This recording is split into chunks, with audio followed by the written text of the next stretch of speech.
Hello दोस्तों, सभी लोगों का स्वागत है हमारे यूट्यूब चैनल। तो आज हम बात करेंगे यूपी टेट। ठीक है, यूपी टेट का एक चैप्टर नंबर, अगर हम सिलेबस के हिसाब से बात करते हैं तो चैप्टर नंबर 2 है। एक सवाल, एक चैप्टर है जिसका नाम है एलसीएम और एचसीएफ। ठीक है, एक मिनट को जरा, एलसीएम और एचसीएफ है। ठीक है, तो यहाँ से हम हर साल हमें यूपी टेट का जो प्राइमरी का जो पेपर होता है यूपी टेट का, उसमें मैथ के जो 30 क्वेश्चन आते हैं, उन 30 क्वेश्चनों में से हमेशा हमें एक क्वेश्चन हमेशा इस चैप्टर से हमें मिलता है। ठीक है, तो हमने जो पीवाईक्यू के क्वेश्चन पहले क्या हमने 2 या 3 स्लाइड में हम लोगों ने पहले सारे टॉपिक अलग अलग कैसे कैसे डिस्कस किया वो बताना थोड़ा सा, जैसे गुणनफल क्या होता है, गुणज क्या होता है और प्राइम फैक्टर क्या होते हैं, ये सब चीज़ मोटी मोटी चीज़ें 2-3 स्लाइड में मैंने बताई। और फिर पीछे जो 2013 से लेके और 2019 तक, ठीक है, 2013 से लेकर 2020 तक का जो पेपर में जिस पेपर में जो इस टॉपिक से सवाल आए हैं वो वाले सवाल मैंने डिस्कस किए। ठीक है, आइए मैं आप लोगों को पूरी पीडीएफ दिखा देता हूँ कि मैंने आप आज की क्लास में क्या क्या डिजाइन किया है, क्या क्या हम आपको पढ़ाएंगे।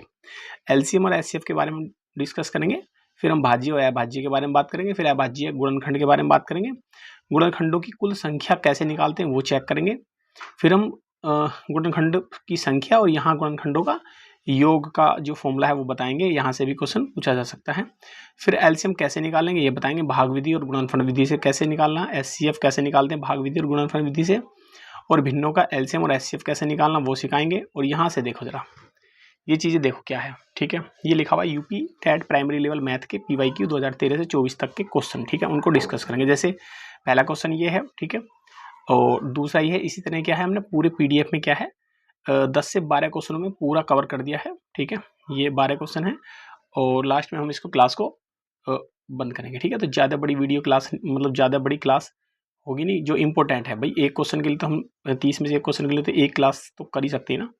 तो जो लोग भी नए आए हैं वो चैनल को सब्सक्राइब करें। ठीक है, चलिए, यूपी टेट 2026 डला हुआ, इस पर 2025 में तो पेपर होने का नहीं है क्योंकि वो निकल गया, तो 2026 में ही होगा। ठीक है, एलसीएम और एचसीएफ यहाँ से हम जानते हैं, लीस्ट कॉमन मल्टीपल और हाईएस्ट कॉमन फैक्टर, ये इसकी फुल फॉर्म होती है और हमें फुल फॉर्म से कोई लेना देना है भी नहीं। ठीक है, और हमारी जो है लेना देना है भी नहीं और पूछी भी नहीं जाती है।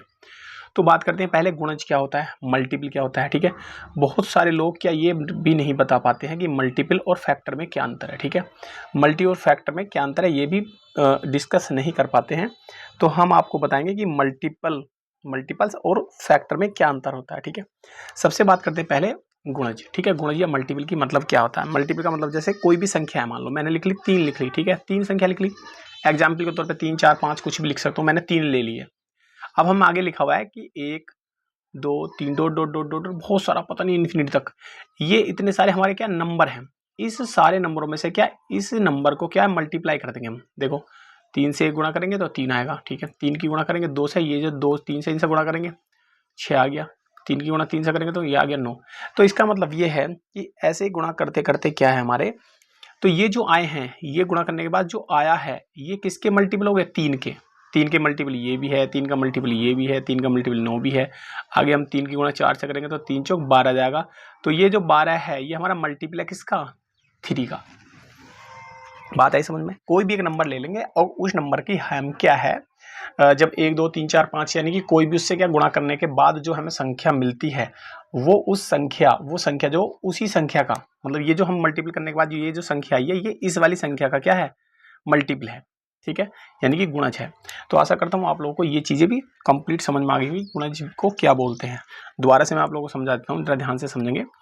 दोबारा से समझा देता हूँ। जैसे मान लो मैंने 5 ले लिया। ठीक है, मैंने गिनती क्या लिखी थी, 1 2 3 4 5 6 7 इन्फिनिटी पता नहीं कहाँ तक है। तो हम क्या करेंगे, 5 की गुणा 1 से कर लेंगे, 5 आ गया। फिर दोबारा 5 की गुणा 2 से कर लेंगे तो 10 आ गया। फिर तीसरे नंबर पर 5 की गुणा 3 से कर लेंगे तो 15 आ गया। ठीक है, तो इन सब की गुणा करते चले जाएंगे। मान लो लास्ट में मैंने 5 की गुणा 7 से कर ली तो कितना आ गया, 35 आ गया। तो इसका मतलब क्या है, इसका मतलब ये है कि ये जो सब आए हैं 5 10 15 25 या 35 जो भी संख्या आई हैं, ये सब संख्या कैसी हैं, ये गुणज हैं किसके, 5 के। तो अब मैं देखो ये इन्फिनिटी है, इन्फिनिटी कितनी, तो इसका मतलब किसी भी संख्या के, एक क्वेश्चन और बन जाता है यहाँ से, किसी भी संख्या के गुणज कितने हो सकते हैं, इन्फिनिटी हो सकते हैं। लेकिन फैक्टर जो है वो सीमित होते हैं, ये भी अंतर रख लेना। तो फैक्टर जो है, फैक्टर क्या होंगे, मतलब किसी भी संख्या के क्या सीमित होंगे। ठीक है, अब बात करते हैं हम फैक्टर के बारे में। तो फैक्टर क्या होता है, फैक्टर का मतलब क्या होता है, जैसे मान लो कोई भी संख्या लिख दी हमने, ठीक है, क्या लिख दी हमने, ये लिख दी फैक्टर 32 लिख दी, एग्जाम्पल के तौर पे लिख दिया मैंने।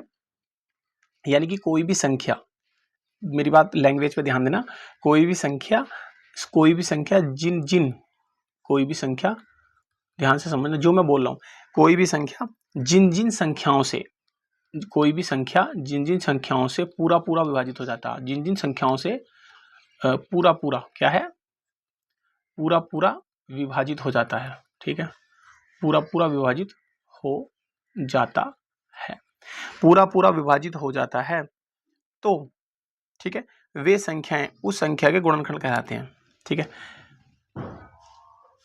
जैसे मान लो ये संख्या है, मैंने एग्जाम्पल के लिए 32 लिख दिया, तो देखो 1 2 4, उसके बाद क्या लिखेंगे हम, 4 8 लिख देंगे, ठीक है, 8 से पहले 16 लिख देंगे, ठीक है, फिर क्या है 32। तो देखो अब ये सारे नंबर ऐसे नंबर हैं, सारी संख्याओं से क्या है 32 भाग हो जाएगा, तो ये 32 के ये सब क्या हो गए, गुणनखंड हो गए।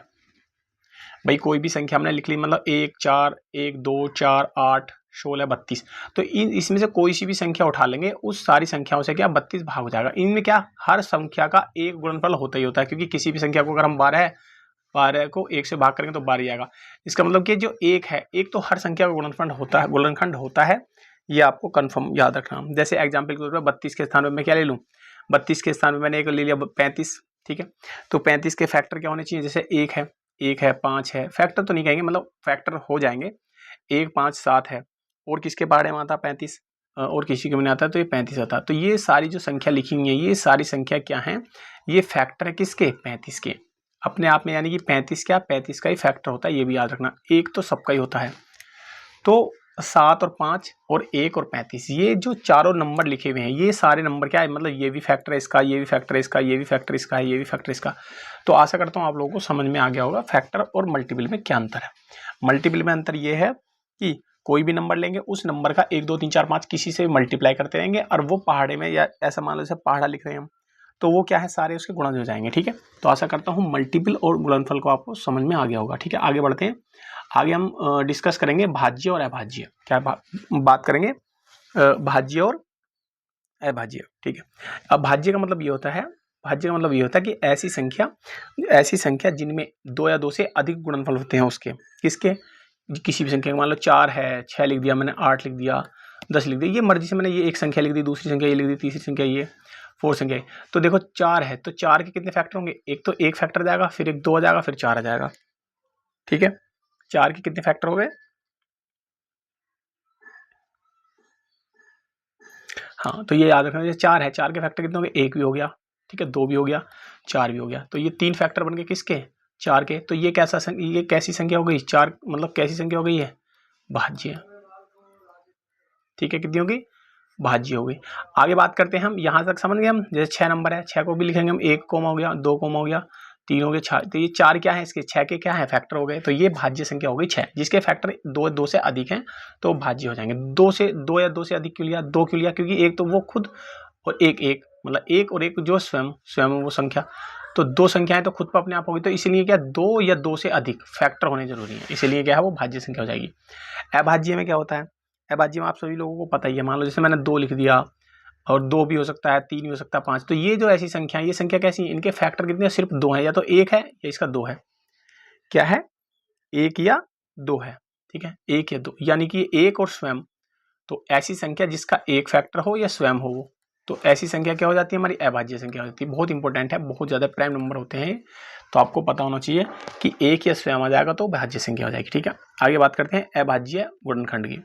तो अभाज्य गुणनखंड के बारे में आप लोग जानते हो, जैसे मान लो कोई भी संख्या लिख ली मैंने, मान लो एग्जाम्पल के तौर पर मैंने छोटा सा लिख लिया A48, ठीक है, तो इसमें क्या हो गया, अब हम जो 2 से डिवाइड करेंगे तो 2 और 4 आ जाएगा, ठीक है, फिर 2 से करेंगे तो ये 12 आ जाएगा, फिर 2 से करेंगे तो ये 6 आ जाएगा, ठीक है। अब क्या 2 से करेंगे तो 3 आ गया, और 3 से करेंगे लास्ट में तो 1 आ गया, तो ये क्या हमारे फैक्टर हो गए, क्या हो गए फैक्टर, यानी कि 2 गुणा 2, और ये 2 गुणा 2 यानी 4 बार आ गया, ये 3 आ गया, तो ये क्या है हमारे अभाज्य गुणनखंड है। कैसे है ये अभाज्य गुणनखंड है, अभाज्य का मतलब होता है कि जैसे मान लो ये 2 हैं, ठीक है, 2 है तो 2 क्या है हमारा, क्या है, ये अभाज्य है, प्राइम नंबर है, ठीक है, क्या है 2 प्राइम नंबर है, और 3 भी क्या है हमारा प्राइम नंबर है, तो इसलिए क्या जब दोनों चीजें ही हमारी ऐसी हैं तो ये कैसे फैक्टर हो गए, अभाज्य फैक्टर हो गए, याद रखना आप लोगों को।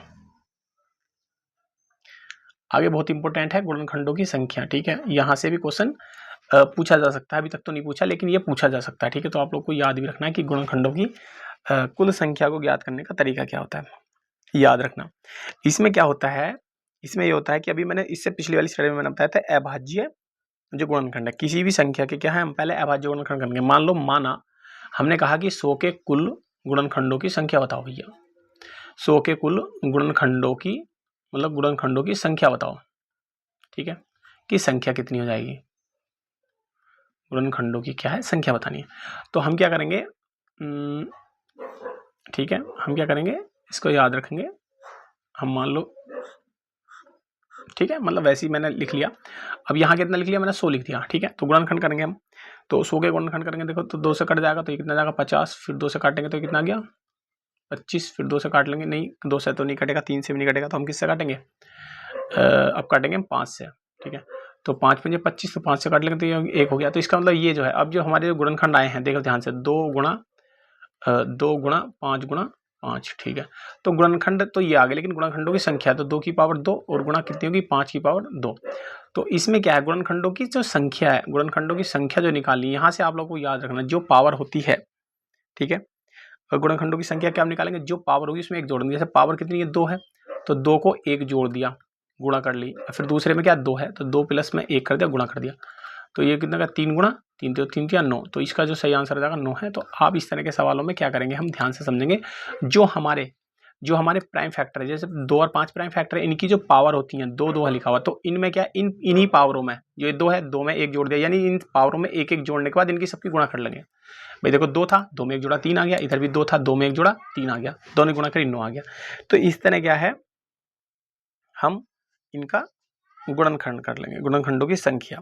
अब हम अगर वैसे ओरल तरीके से चेक करें तो देखो 10 है, ठीक है, मैंने क्या 9 आया आंसर। अब 10 का क्या लिख सकते हैं हम, देखो 1 भी गुणनखंड है, 2 भी गुणनखंड है इसका जो 4 भी गुणनखंड है, 5 भी गुणनखंड है, ठीक है। 5 के बाद क्या जाता है हमारा 10 भी गुणनखंड है, 20 भी गुणनखंड है, फिर क्या हमारा 50 भी है, इससे पहले हमारा 25 भी आ जाएगा, फिर लास्ट में कितना आ गया 100 आ गया।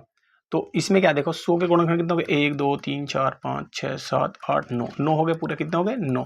लेकिन ये अगर इससे भी बड़ी संख्या आ जाती तो फिर हम करने में दिक्कत हो जाती, ठीक है। तो ये तो 100 तो छोटी थी इसलिए हमने जल्दी कर लिया इस मेथड से, और इस मेथड से करने के लिए मतलब सिंपल याद भी नहीं रहता। तो ये आपको याद रखना कि उनके जो प्राइम गुणनखंड करेंगे और उनकी जो पावर होती है उनमें 1 जोड़ेंगे और उनकी सबकी गुणा कर लेंगे, तो हमारे गुणनखंडों की संख्या आ जाएगी। इससे अगला टॉपिक इस बार क्या था, गुणनखंडों की संख्या पूछी है, लेकिन आगे पूछ लिया गुणनखंडों का योग। अब देखो योग का क्या फॉर्मूला वो याद रखना आपको, ठीक है। ये देखो पूरा मेथड है, ठीक है, पूरा मेथड दिया हुआ है इसमें। पूरा मेथड क्या है कि संख्याओं के गुणनखंडों का योग कैसे चेक करेंगे। अब देखो इसमें लिखा हुआ ध्यान से समझेंगे, संख्या के गुणनखंडों का योग ज्ञात करने के लिए दी गई संख्याओं को अभाज्य संख्याओं के गुणनखंड के गुणा करने में लिखते हैं तथा फिर एक सूत्र लगाते हैं गुणनखंडों का योग।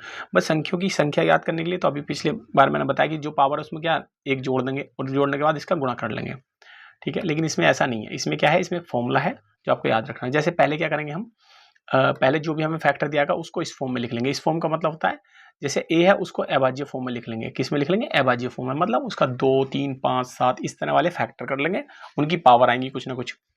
तो वो जो पावर होंगी इस रूप में लिख लें, मान लो 1 2 है, 2 की पावर m आ गई, फिर ये n आ गई, सॉरी ये n आ गई, y की पावर कितनी आ गई, n आ गई, ठीक है, और इसकी कितनी आ गई p आ गई। तो m n p ये 3 चीजें हैं।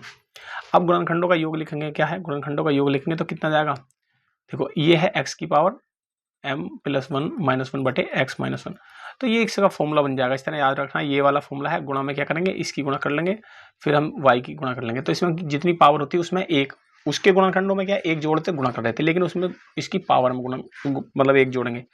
जैसे एग्जाम्पल के तौर पर क्या किया,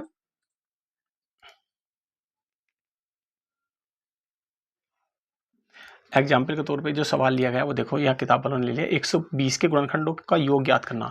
तो 120 के देखो फैक्टर के लिए 2 से काट लिया, 60 बार कट गया, फिर 2 से काट लिया तो 30 बार कट गया, 2 से काट लिया तो 15 बार कट गया, अब की बार 3 से काटेंगे तो 5 बार, 5 का 1, तो ये हमारे फैक्टर बन गए। तो इन फैक्टर को 120 को कैसे लिखा, 2 गुणा 2 गुणा 2 गुणा 3 गुणा 5 ऐसा लिख लिया, ठीक है। इन सबको गुणा में लिख लिया, जो ये लिखे हुए हैं 2 2 2 3 5, इनको ऐसे लिख लिया, ठीक है। अब ऐसा लिखने के बाद इसमें 2 की पावर 3, 1 2 3, 3 तो 2 की पावर 3 होगी, फिर 3 की पावर 1 है तो ऐसे लिख लिया, 5 की पावर 1 है तो ऐसे लिख लिया। अब गुणनखंडों का अगर होती गुणनखंडों की संख्या बताओ तो हम क्या करते, 3 + 1, ठीक है। फिर हम क्या करते, 1 + 1, फिर हम क्या करते 1 + 1, तो यहाँ कितना हो गया 4, और ये हो गया 2 × 2, तो ये कितना हो गया 2 × 2 दूनी 4, तो ये कितना हो गया 16। तो इसका मतलब गुणनखंड कितना आ गए 16। इससे पिछले वाले सवाल के हिसाब से अगर आता कि गुणनखंडों की संख्या याद करो तो आ जाता आंसर इसका 16, लेकिन पूछा गुणनखंडों का योग याद करो, तो योग याद करने के लिए क्या करना पड़ेगा, भाई योग ज्ञात करने के लिए क्या करना पड़ेगा, तो ये इसका फॉर्मूला लगाना पड़ेगा, ठीक है। अब फॉर्मूला आप लोगों के सामने लिखा हुआ है, ठीक है। जो फॉर्मूला है वो आप लोगों के सामने लिखा हुआ है, देखो ये है। अब इसमें क्या देखो ध्यान से, पहले क्या पावर 3 थी तो 2 की पावर 3 है पावर, इसमें 1 जोड़ दिया, ठीक है, 1 जोड़ दिया -1 कर लिया बटे। अब ये जो 2 लिखा हुआ है, जो 2 है 2 - 1 ऐसा कर लिया गुणा। अब क्या है, ये 3 की पावर 1 है तो हम क्या लिखेंगे 3 की पावर 1 + 1 -1 बटे 3 - 1, पर देखो यहाँ लिखा हुआ है ऐसे, ठीक है, बात समझ में आ गई होगी। तो क्या करेंगे, इस तरह वाले हमने लिख लिए सारे, इन सब की गुणा कर लेंगे। 2 की पावर 3 मतलब 2 की पावर 3 + 1 बराबर 2 की पावर 4 हो जाएगा। तो 2 की पावर 4 को क्या लिखेंगे हम, 2 की पावर 4 को लिखेंगे 16, ठीक है, और 3 की पावर 2 को लिख लेंगे हम 9, ठीक है। अब इस तरह इसकी 2 की पावर कितना हो गया 2 - 1, तो अब इसे सोल्व करेंगे तो ये 25 आएगा। तो इस तरह से क्या है, सोल्व करने के बाद इसके ओवरऑल आंसर आ जाएगा इतना, ठीक है। तो ऐसे तुमने ये सवाल करने हैं और इस तरह का फॉर्मूला होता है, ठीक है। अब मैं आप लोगों को सिखाता हूँ एलसीएम कैसे निकालते हैं, ठीक है। एलसीएम 2 तरीके से निकालते हैं, एक तो एलसीएम 2 तरीके से निकालते हैं, भाग विधि से और गुणनफल विधि से। तो पहले हम भाग विधि से निकालते हैं, तो एलसीएम निकालने का जो ये वाला मेथड होता है इसको भाग विधि से बोलते हैं। जैसे कैसे निकालने का तरीका होता है, जैसे ये है हमारे पास सवाल ये है कि 14 18 और 20 इनका क्या है भाग विधि से एलसीएम निकालना। तो हम क्या करेंगे, सबसे पहले 2 से डिवाइड करते हैं, तो ये 7 बार जाएगा, मतलब दिखा रहा हूँ मैं करके, तो ये चला जाएगा। फिर 2 से करेंगे तो 7 नहीं कटेगा, 9 नहीं कटेगा, और ये कटेगा हमारा 5 बार, ठीक। अब ये क्या है, अब 2 से कटने का नहीं कोई से भी, तो 3 से कट जाएगा, ये 7 ऐसी रहेगा, ये 3 × 9 5 ऐसी जगह 3 लिखेंगे, 7 ही कम 7 7 कटेगा नहीं, तो ये 3 का 1 आ जाएगा, ये 5 ऐसी आ गया, ठीक है। अब 3 से नहीं कटेगा, अब 7 से भी नहीं काटेंगे, मुझसे पहले 5 से काटेंगे, 7 ऐसी रह जाएगा, ये 1 ऐसी रह जाएगा, 7 ही कम 5 ही कम 5, तो ये हो गया। अब बचा कितना हमारे पास 7 अकेला, तो 7 1 और 1 और 1, तो ये हमारे जो आए हैं इतने सारे, ये सारे का मतलब 2 × 2 3 4, ये क्या हमारे एलसीएम निकलेगा इनसे। तो एलसीएम कितना आंसर सबको गुणा कर लेंगे तो ये हमारे पास कितना जाएगा, ठीक है। इन सब की गुणा करने के बाद जो हमारे पास आंसर आएगा वो उसका एलसीएम होगा भाग विधि से। भाग विधि से क्या होगा, ये हमारा एलसीएम हो जाएगा। तो इन सब की गुणा देखो, 2 दूनी 4 और 3 हो जाएगा, 3 3 9, ठीक है, और 5 7 35, तो इनकी जो 9 चौक 36, ठीक है, 36 और 35 की जब हम गुणा करेंगे तो ये जाएगा हमारे पास 1260, इसका सही आंसर हो जाएगा। मतलब कर लेना आप, इधर 36 की और 35 की गुणा करेंगे तो 1260 आ जाएगा, ठीक है। अब 1260 आया, हमारा आया एलसीएम। भाग विधि से हमें इस तरह से सवाल करने हैं, ठीक है। गुणनखंड विधि से क्या है, हमें एलसीएम कैसे निकालना होता है ये ध्यान रखना। मैंने वो ही सवाल ले लिया, तो हम क्या है 14 नंबर को कैसे लिखेंगे, मतलब 14 को लिख लेंगे 2 × 7, ठीक है। फिर हमने 18 को कैसे लिख लिया 2 × 9, ठीक है, 2 × 9 लिख लिया। तो 9 को भी हम अलग अलग तरीके से लिखने से 3 × 3 लिख लेंगे, ठीक है। अब हम 20 को कैसे लिखेंगे 2 × 2 × 5 ऐसे लिख लिया, ठीक है। तो अब हम क्या करेंगे, गुणनखंड विधि से देखो ध्यान से समझेंगे हम वो चीजें एलसीएम लेने, तो जो कॉमन होता है उसे हम एक बार लिखते हैं। देखो ये कॉमन है सब में, ठीक है। अब ये कॉमन है तो इसको एक बार लिखेंगे, क्या लिख लिया एक बार लिख लिया, तीनों में कॉमन नहीं है। बाकी और कहीं देखो ये 2 है, यहाँ भी 2 लिख दो, क्योंकि जो कॉमन कुछ और है नहीं, तो बाकी सब लिखने तो है ही। 2 भी लिख लिया, 3 × 3 लिख लिया, फिर 5 लिख लिया और फिर 7 लिख लिया। तो बाकी जो है वो मैंने सारे लिख लिए। इन सब की गुणा करने के बाद जो आया वो भी हमारा कितना है 1260 ही आया, ठीक है। तो हमने क्या काम करा, गुणनखंड विधि सीख ली और भाग विधि सीख ली। भाग विधि से हमने एलसीएम क्या है निकालना सीख लिया। इस तरह में क्या, जैसे मान लो 2 और 2 और 2 ये तीनों क्या है हमारे कॉमन आ गए, तो हमने क्या कॉमन में से 1 ले लिया, बाकी हमने क्या 2 ले लिया, बाकी हमने 3 भी लिख लिया, 3 दोनों थे वो भी यहाँ लिख लिए, 2 यहाँ लिख लिया, बाकी जो 5 लिखा वो हमने यहाँ लिख लिया और 7 हमने यहाँ लिख लिया। इन सब की गुणा कर दिया। अगर मान लो किसी वजह से गुणा में 3 होता है यहाँ, ठीक, तो हम देखो अब 3 होता और एक 3 यहाँ भी होता, तो हम क्या ये कॉमन वाला ये ऐसे 2 की जगह मतलब 2 तो था ही में कॉमन और 3 भी था, बाकी जो बचता वो फिर हम सारा एक लिखते हैं। मैं कहने का मतलब ये है कि जो कॉमन होता है संख्या में उनमें से एक लिखते हैं, बाकी जो बचा हुआ तो सब लिख देते हैं, और सब लिखने के बाद जिसका आंसर हो जाता है वो हमारा एलसीएम बचता है। अब हम बात करेंगे किसकी, अब बात करेंगे हम डिटेल्ड में एचसीएफ किसकी, मैसे की। मैसे भाग विधि में कैसे, मान लो भाग विधि से मानने के लिए मैंने लिख लिया कि 12, वही वाले नंबर लिख रहा हूं मैं, 12 18 24 लिख लिया, इनका क्या है मैं मैसे निकालना, क्या निकालना, मैसे निकालना। तो हम भाग विधि से क्या करेंगे, 12 से भाग करेंगे 18 को, तो 12 कम 12 बचा कितना हमारे पास 6, 6 से भाग करेंगे 12 को। अभी जो बचा हमारा शेष 6 है, 6 से इस वाले को 12 को यहाँ लिखेंगे, इस वाले 12 को हम यहाँ लिखेंगे।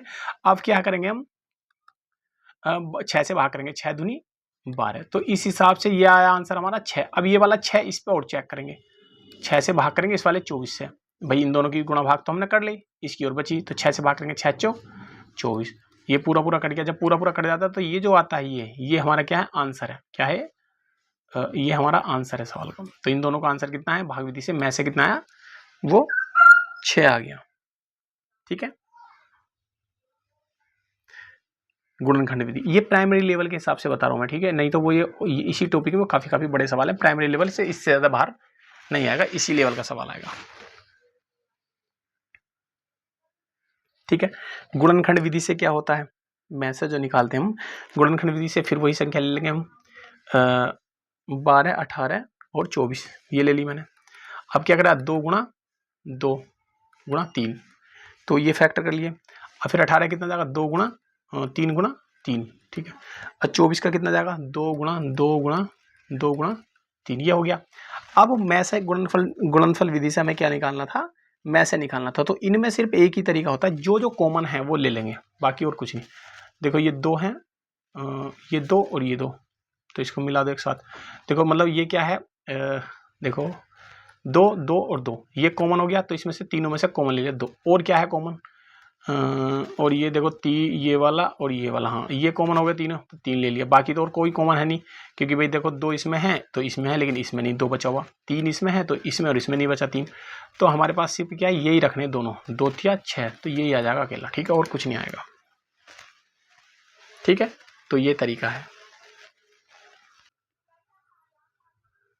ठीक है, अब हम सीखेंगे कि भिन्नों का एलसीएम कैसे निकालते हैं। ठीक है, वो सब चीज़ हमने सीख ली है, तो अब हम भिन्नों का एलसीएम निकालने का एक ही तरीका, भाई भिन्नों का एलसीएम अगर हम पूछ रहे हैं तो ऊपर वाली चीज़ों का एलसीएम निकालेंगे, सिंपल सा। अगर एलसीएम पूछा है तो ऊपर वाली जो संख्या है उनका एलसीएम निकालेंगे, और हर वाले का क्या है, एचसीएफ निकालेंगे। जैसे मान लो मैंने लिख लिया 2/3 लिख लिया, और 4/5 लिख लिया, और 3/7 लिख लिया, मान लो ऐसा सवाल कुछ लिख लिया, तो ये बताएं कि ये जो भिन्न है इन भिन्नों का एलसीएम बताओ। तो 2 4 और 3, ये 2 4 3 जो है इन सबका क्या निकालेंगे हम, एलसीएम निकाल लेंगे। ऊपर जो पूछा है वो ऊपर वाले को निकाल लेंगे, और बाकी जो 3 और 5 और 7 है इनका क्या एचसीएफ निकाल लेंगे, सिंपल।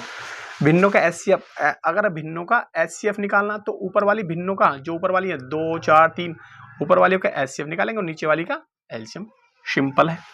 ठीक है, अब देखो आगे, अब इससे आगे क्या है, मैंने जो थियोरिटिकल चीजें थी जो तुम्हें समझानी थी वो मैंने समझा दी है, और ये इंपॉर्टेंट बात बताई है सारी, इनसे ही संबंधित, मतलब ये जो थ्योरी अभी मैंने बताई है इन थ्योरी से ही ये आगे के सारे सवाल हो जाएंगे। ठीक है, सवाल क्या है, 2013 से लेकर 2020 तक के जो सवाल आए हुए हैं हमारे मैथ के प्राइमरी लेवल के, यूपी टेट के, ठीक है, तो उन सबको हम करने की कोशिश करेंगे। ठीक है, क्या करेंगे, कोशिश करेंगे। देखो जरा ध्यान से समझेंगे। ठीक है, ये हमारा रहा आप लोग के सामने पहला सवाल। दो संख्याओं का मैस है 16 है, और लघुत्तम दिया हुआ लेस है। देखो लेस है तो हमारे पास ये हो गया, लेस है दिया हुआ 432, और मैस है कितना दिया हुआ, मैस है दे दिया कितना 6, भाई मैस है दे दिया 6 और लेस है दे दिया 432। तो अब एक संख्या दी है तो दूसरी संख्या याद करनी। तो थियोरेटिकल चीज़ों में मैं एक चीज़ बतानी भूल गया था, इसमें एक फॉर्मूला होता है कि 1 गुणा 2, यानी कि पहली संख्या गुणा दूसरी संख्या, और बराबर होता है एलसीएम, ठीक है, गुणा एलसीएम गुणा एचसीएफ, क्या है, एलसीएम और एचसीएफ। ठीक है, पहली संख्या दूसरी संख्या बराबर क्या है, एलसीएम और गुणा एचसीएफ। ठीक है, तो पहली संख्या क्या हमारे पास, पहली संख्या कितनी 48 है, गुणा दूसरी संख्या कितनी हमारे पास, निकालनी है हमें दूसरी संख्या। ठीक है, और एलसीएम कितना हमारे पास, एलसीएम है 432 गुणा एचसीएफ कितना हमारे पास 16। तो इन सबको सोल्व कर लेंगे, देखो सिंपल सोल्व करेंगे, देखो इस 6 से इसे काटेंगे तो कितनी बार कटेगा, 8 बार 6 अट्ठे 48, ठीक है। तो ये सेकंड नंबर जो बचा है, तो ये कितना हो गया 432 और ये 8 इसके नीचे जाएगा, 8 से भाग करेंगे तो कितना था हमारे पास 8 पंजे 8 सॉरी रुको भाई से भाग करेंगे तो 8 पंजे कितना हो गया 40, ठीक है। और ये 3 40 हो गया, 43 है तो 3 32 हो गया, तो 8 चौक 32। तो इस हिसाब से फाइनली जो आंसर आया वो हमारा कितना आ गया 54 आ गया, ठीक है। अब ये सोचो इस सवाल में कुछ नहीं है भाई, इस सवाल में कुछ नहीं है, बस एक फॉर्मूला याद रखना है। बस ये याद रखना आप लोगों को इस सवाल में कि भैया एक फॉर्मूला होता है जो एक संख्या, ठीक है, एक संख्या गुणा दूसरी संख्या और बराबर कितना एलसीएम, ठीक है, और गुणा में कितना होता है एचसीएफ, ठीक है। भाई ये फॉर्मूला याद रखना। इस फॉर्मूले में जो भी चीज़ नहीं पूछी वो रख दो, बाकी 3 चीज़ें दी होंगी और सोल्व कर लेंगे, आंसर हो जाएगा, ठीक है। सिंपल तरीके से करना है। अगला सवाल है, जरा ध्यान से समझेंगे। अगला सवाल है 2020 में क्वेश्चन पूछा गया है कि मैं से दिया हुआ है 2 संख्याएं हैं, 2 संख्या कौन सी 1 और 8। तो इसमें क्या है देखो, मैंने अभी तुम्हें 1 मिनट पहले बताया था कि एक फॉर्मूला था कि पहली संख्या गुणा दूसरी संख्या, ठीक है, और बराबर कितना होता है एलसीएम, ठीक है, और गुणा में कितना होता है एचसीएफ, ठीक है। तो पहली संख्या कितनी है हमारे पास ए और दूसरी कितनी है 8, ठीक है। और एलसीएम कितना हमारे पास, एलसीएम देखो ये रहा लेस है, बराबर कितना दिया 24, 24 गुणा, और ये कितना दिया हुआ है एचसीएफ मतलब में से कितना दिया हुआ 4, ठीक है।